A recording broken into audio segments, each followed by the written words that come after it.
Les rideaux sont tombés ce jour sur la toute première édition de la Convention annuelle 2020, organisée par la Synagogue de prière pour tous les peuples, sous l'égide du pasteur Guy Charlie Meyupo-Guibou, les bons soins de la sénatrice Marceline Zogo, avec les acclamations du maire de Douala 5e, les populations venues d'horizons divers, partageant le même problème, la pauvreté et la santé dégradée, ont pu pendant 3 jours profiter des consultations, dépistages et des conseils offerts par le panel du corps médical présent ici. Je suis consultée et ça s'est passé très bien cette convention. Les médecins ont été accueillants. J'ai trouvé ça bien parce que les médecins ont dit exactement tout ce que j'avais dans le corps. Tout ce que je ressentais, ils ont détecté, mais je les ai trouvés bien compétents, très compétents. Ils font de leur mieux pour satisfaire aussi un maximum de personnes. Parce que beaucoup sont vraiment très contents pour la consultation des yeux dans différents domaines, quoi. Donc nous sommes tous satisfaits, puisque le but de cette convention était de gagner les âmes et de donner le sourire aux veuves et de guérir. Parce qu'on dit bien, l'église est prie, Dieu guérit, et l'hôpital soigne et c'est Dieu qui guérit. Avec une large gamme de maladies dangereuses à dépister, du cancer du sein chez la femme à la prostate chez l'homme, en passant par le diabète, l'hypertension, les maladies des yeux pour ne citer que cela, ces pathologies qui étouffent la population et les tuent à petit feu. Dieu, à travers les médecins, va trouver la solution, on va le diagnostiquer et la solution viendra de Dieu parce que c'est lui qui détient la solution à tous nos problèmes. Au cours de cet événement qui se veut grandiose, le pasteur n'a pas manqué de rappeler le pourquoi. Le but de ce programme, c'est de redonner le sourire aux personnes démunies. Et ceci rentre en droite ligne avec l'évangile que nous prêchons, plus précisément dans le cadre de la charité. Particulièrement à la veuve et à la jeune fille, parce qu'il est écrit dans le livre de Jacques 1, verset 27, que la religion pure et sans tache est celle qui consiste à assister la veuve et l'orphelin. Et nous avons essayé autour de nous de mener des enquêtes, de voir quelle est la couche sociale la plus défavorisée. Et d'après nos enquêtes, nous avons choisi pour cette première édition de travailler avec la veuve et la jeune fille. Pendant cette dernière journée, une grande surprise attend les participants. Un cours de cuisine sur les techniques de fumage. Et laisser en macération. Donc, mettre les condiments qu'on peut mettre au frais et laisser macérer. Vous comprenez ce qu'on appelle macération, vous êtes des femmes. Donc, une fois macéré le lendemain, on enlève, on met maintenant à l'égouttage. Et l'égouttage doit prendre minimum 3 heures de temps. L'égouttage, c'est pour que tout l'eau qui a coule et que le produit ait un aspect déjà sec.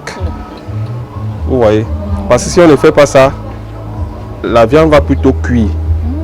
Bon, on n'est pas en train de faire un fumage cuisson, parce qu'il y a aussi le fumage cuisson. Donc, vous pouvez choisir de fumer et consommer directement. Comme vous pouvez choisir de fumer avant de faire un repas. Donc maintenant, l'utilisation du fumage, ça dépend maintenant de vous et de ce que vous voulez. Même au niveau de l'assaisonnement, vous pouvez assaisonner à votre goût. Il y en a qui vont vous commander peut-être le poulet, ils vont vous dire non, mettez juste le sel. Moi, je vais assaisonner à ma manière quand je vais faire ma cuisine. Maintenant, d'autres vont vous dire assaisonner avec le poivre, assaisonner avec le pépé, assaisonner avec ceci. Donc c'est vous qui connaissez les condiments. Vous pouvez donner tous les assaisonnements selon votre goût. Donc quand vous assaisonnez, vous laissez en macération. Bon, il y a même les seringues de cuisine. Vous pouvez injecter même les condiments. Ensuite, quand ce sont les gigots comme le porc que vous voulez fumer, si c'est très épais, vous injectez pour qu'il y ait le condiment à l'intérieur. Et quand vous injectez, vous laissez en macération pour que la viande prenne le temps que le produit ça se dissimule à l'intérieur de la chair. Environ 15 participantes, soit des veuves et des filles mères, sur une vingtaine de personnes inscrites, on peut prendre part à cette session culinaire. Et la satisfaction n'est seulement pas que du professeur. Elles ont été très intéressées. Elles ont suivi avec beaucoup d'attention les différentes étapes de la formation. Elles ont posé beaucoup de questions et je pense qu'elles vont tirer profit de cette formation offerte par la synagogue. Donc je pense avoir fait ce qu'il faut pour qu'elles puissent partir de cette formation avec le minimum. Mais également des enseignants. Je peux dire seulement que le Seigneur le fortifie et que beaucoup de personnes prennent cela comme quelque chose qui va les relever de leur faiblesse ou de leur manque, non.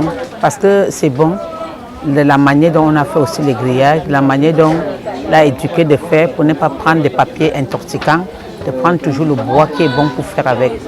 Je l'apprécie aussi parce que toutes les questions qu'on demandait, il nous répondait. Il ne s'est pas senti mal à l'aise. Il était leste pour nous expliquer tout ce que nous demandions. Et j'ai apprécié aussi de la manière de dire qu'on n'est pas, en faisant ça, qu'on n'est pas la honte. Parce qu'en demandant les déchets, on va dire que qu'est-ce qu'une maman peut faire avec ces déchets comme ça là. Et pourtant, c'est pour faire quelque chose de bon avec. Et de la manière aussi dont il a expliqué de faire, si on a un candidat qui prend et on fait bon, on essaie d'écrire nos noms sur ça. À ce qu'on fait bon, on aura toujours des candidats à payer. Même si c'est à Santa Lucia, on peut aussi proposer pour toujours nous prendre cela. J'ai apprécié ça et dit que le Seigneur lui bénisse, qu'il lui augmente encore la sagesse parce que c'est une sagesse augmentée. C'est ce qu'on veut de ce monde pour que nos jeunes ne restent pas toujours derrière, croyant qu'ils vont seulement chercher, prendre sans chercher. C'est une belle initiative. Déjà, elle va permettre à la jeune fille mère de se prendre en charge elle-même. Déjà qu'avec l'enfant qu'elle a déjà, c'est pas du tout facile. Puisqu'il s'agit là du fumage. Comment fumer du poisson, comment faire déjà un four pour fumer. Et moi je trouve cela très bien parce que non seulement ça va nous permettre d'avoir de quoi manger, mais ça pourrait également devenir une grande activité. Donc ça pourra devenir une entreprise en fait. Tout est bien qui finit bien. Cela aura été un moment extraordinaire d'enseignement, de déclaration prophétique et de délivrance des malades.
Car, faut-il le rappeler, l'hôpital soigne, l'église prie et Dieu guérit. 3 jours de bonheur qu'en témoignent quelques âmes qui ont assisté, non sans manquer de bénir le pasteur Guy Charlie Meyupo Guibou. Moi alors je vais remercier au pasteur que je remercie de ce qu'il nous a fait, nous les malades. Je lui demande qu'il continue toujours à faire ce travail parce que comme il a appelé ça, nous sommes venus ici, on a fait nos check-up. Nos check-up là, on nous a découvert des choses qu'on ne connaissait pas sur nous. Donc, nous sommes très contents. Bonsoir maman. Bonsoir ma fille. Comment appréciez-vous cette initiative de la synagogue? Je suis tellement très contente de ce que la synagogue a fait, à penser à nous les veuves, nous qui n'avons plus personne, à tourner vers eux.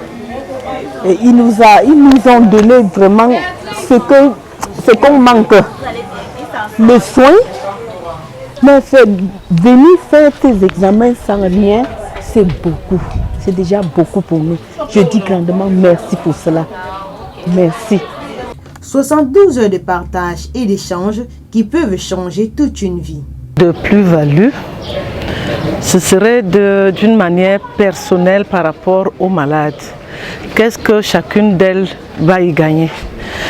Surtout que dans le contexte que nous traversons à l'heure actuelle, les souffrances de chaque jour, telles que je le disais tout à l'heure, ont pratiquement été relégués au second plan parce que le Covid a pris la place dans le monde. Ce qui fait que depuis pratiquement 1 an, il y en a qui marchent avec leur maladie et certainement des maladies qu'elles gardaient depuis très longtemps parce que faute de moyens, elles ne peuvent pas aller à l'hôpital. Surtout que c'est des couches vulnérables, ce sont des personnes, comment dirais-je, en situation de précarité. Ce sont des veuves, ce sont des jeunes filles mères abandonnées. Alors il était important pour nous qui portons la société d'y penser et d'accompagner le gouvernement dans des actions de sociabilité, des actions sociales que le gouvernement mène. Donc pour nous, nous sommes très heureux de voir toutes ces femmes qui sont là. Il y a une qui vient de me rencontrer là, au couloir. Elle me dit qu'elle a des problèmes des yeux depuis, mais on ne pouvait pas aller à l'hôpital. Là, on lui a prescrit des lunettes. Et il y en a à qui on découvre d'autres pathologies. C'est ça la plus-value. Et ça permettra au moins qu'elles sachent qu'elles sont malades ou alors de confirmer qu'elles sont en santé. Si elles sont malades, ça leur permettra de modifier un peu, comment dire ça, leur manière de vivre et de chercher un hôpital. Rendez-vous en 2021 pour la 2e édition, s'il plaît à Dieu. Et cela se fera avec le concours de vos âmes généreuses. Pour faire un don pour la 2e édition en faveur des veuves et des filles mères, rendez-vous à l'église synagogue de prière pour tous les peuples située derrière Santa Lucia, le site Sicam, à l'école populaire de Bassa.